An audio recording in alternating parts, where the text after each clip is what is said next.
See, this was a case regarding some excavation which was being done in one instance, but that scope of that petition was widened by the High Court. Now, almost 23 instances are there of illegal laterite stone being extracted. High Court had directed to give the status report of all these proceedings. There are several proceedings initiated. Some criminal proceedings were initiated.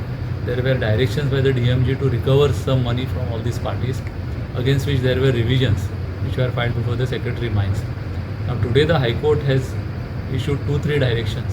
One direction is that insofar as revisions before the government, that is Secretary Mines, are concerned, they have to be disposed of within 3 months' time.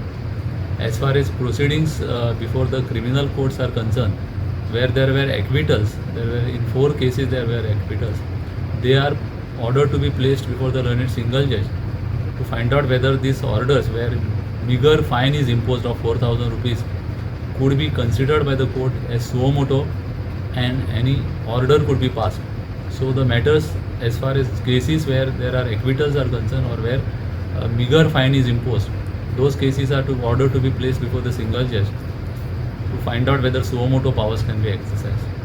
As far as proceedings before the recovery proceedings are concerned, there is a direction to issue recovery certificates and money should be recovered by the respective mamletdars or collectors from all these offending parties. These are the directions which are issued, and the matter is kept in October now for further compliances.